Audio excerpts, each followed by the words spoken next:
Hi, my name is Ellie and welcome back to my channel and welcome to my review of Like a Charm by Elle McNicoll.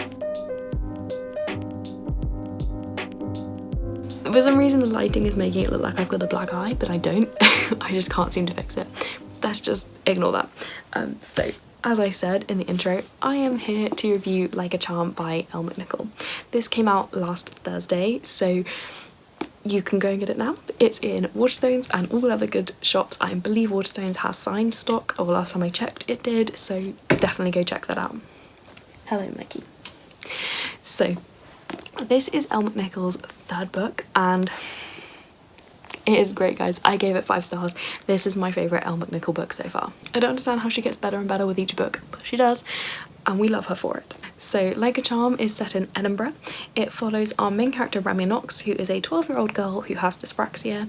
She struggles because she's not been taken seriously by her family for being neurodivergent, and her school kind of forces her to do all of these extra classes during her lunch breaks and stuff, and she just generally feels like she's not accepted. When she was young, okay Maggie, when she was young, her mother told her grandfather to leave and to never come back, and that he couldn't see her again even though he was the family member she was closest to. And basically at the beginning of the book we find out that her grandfather has now passed away and he has left her behind a book that he wants her to complete that's all about the magical creatures hidden in our world. So she is drawn into this magical world of the hidden folk, which is things like trolls and kelpies, stuff like that.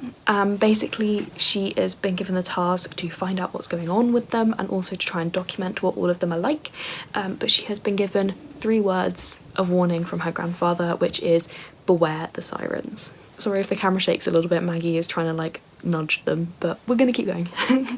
So this is a middle grade. It reads as a slightly older middle grade. If you have a slightly more advanced reader, of course, though they'd still be able to read it, it's definitely appropriate. But I would recommend it for all ages.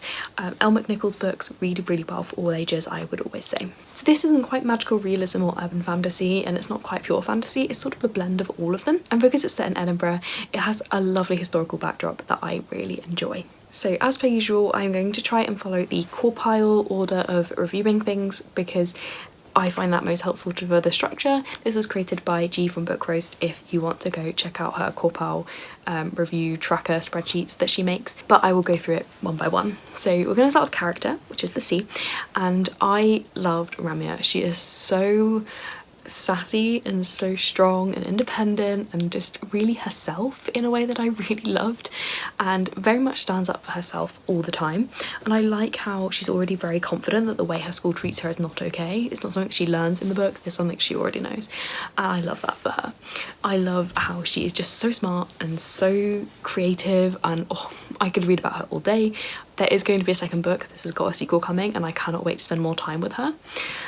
We also have the side character Marley. Marley is Ramia's cousin, who she didn't really get to have much to do with growing up because her parents were quite estranged from her family, but he is now helping her to find the hidden folk and complete her book. And I really liked Marley. Marley's a bit more of a straight-laced character. He's got some good humour to him, very good head on his shoulders, and I thought they balanced each other out very well in that Ramia can be quite chaotic and Marley's very ordered, and I just really love that dynamic between them. He's a little bit neurotic, but he is such a good egg, and yeah, I just thought they were a really cute friendship together. Next we have A for atmosphere, and the atmosphere in this book is amazing. The tension builds up really well because you know there's something going on and you know that the sirens are not good. I guess I don't want to give any spoilers, but you know something's going on, you know something's happening with the sirens, and I feel like this book just really does that well in that the tension builds gradually and things are unveiled in a really good way.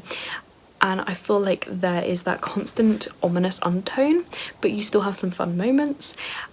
I just think the atmosphere is very well maintained throughout the book as well. So yeah, the atmosphere is really good and I really enjoyed that. Next is W for writing. As I already said, the writing just gets better and better with Elle McNicoll's books as they go on somehow, even though I really think she's amazing. I found the pacing excellent. With some of these books it can be difficult to stay engaged when the mystery is built up and up and up, but I found that the way things were revealed and the way things happened was very clever in that it kept you engaged, kept you want to keep reading.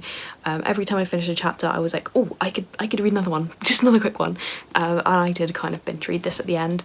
So I think the writing's really strong. The descriptions were really good because it felt like it was descriptive enough that you could create really vivid imagery in your head of all the magical creatures she encounters, but it's not completely definitive, so you can have your own kind of take on each character, which I really enjoy in a fantasy like this.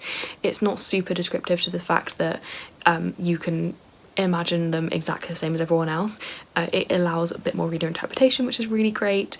And yeah, I think the characterization is strong. I think the character growth that happens is really good, and the setting is really strong as well. So all in all, the writing was just awesome. So P is for plot, and I really enjoyed the plot. I found the twists were not super predictable, so I was definitely surprised. At some points there's a little bit of predictability which happens, I think happens a lot when you read a lot anyway, but it wasn't the kind of predictability where it ruins the read, and it is more like you manage to solve the puzzle. It feels more like a reward that you figured out just before Ramia does, and there's still secrets kept from you, so there's still surprises that happen. And I thought that was really fun. So I think it's well paced. I think the secrets are revealed in a way that is really rewarding for the reader. And I think that the plot is adventurous and ambitious, but not completely unrealistic. You know, they are still kids, but I feel like they had enough agency and enough freedom to be able to do what they need to do in the book without it coming across as something that is kind of outlandish, and I thought that was really awesome. So L is for logic, which for most books will be like how the mystery unravels and the world building, and I've already said this several times, those were both really good. I thought Edinburgh was well set out to the reader so that if you aren't familiar with Edinburgh like me, you can still appreciate the beautiful historical city without feeling like you need to go look up a map.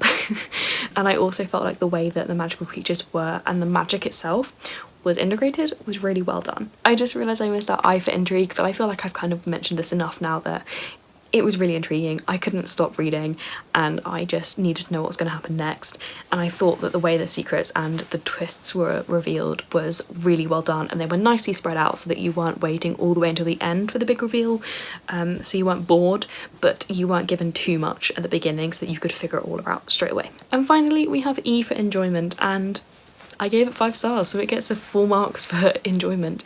I think this is a really fun read. I love the elements to it. I love the cheekiness that kids get to have in this book, but it's still got serious undertones. I love the message of the book. It is just such a good read. So I highly recommend this book. Like I said several times, it was a 5-star read, and I would recommend it to all ages. I'd especially recommend it to anyone who is neurodivergent or has neurodivergent children, especially if they have dyspraxia like our main character. There is also an autistic side character which comes up later in the book, so great for more autism rep. And yeah, its own voices, so that's also awesome. I can't speak to whether the dyspraxia rep was good or not because I don't have it, but if you want to know, make sure you go and look up some more reviews, but I really appreciated that it was in the book and its own voices. I would comp this to the Cassidy Blake series by V.E. Schwab or Victoria Schwab. I believe they're previously published under Victoria Schwab, but she is now known as V.E. Schwab, and I think it's got similar like mystery elements to it and historical cities, so if you like that series you would definitely like a Charm. So if you've read this, please let me know your thoughts in the comments, and if you're going to be picking it up, I'd love to hear about it, so yeah, just let me know. So thank you so much for watching. If you like this video, please give it a like and consider subscribing to see more content from me. All of my social media links are in the description below. If you want to leave me a comment to let me know you're here, leave me your favourite witchy emoji in the comments below. Thank you so much for watching. Bye!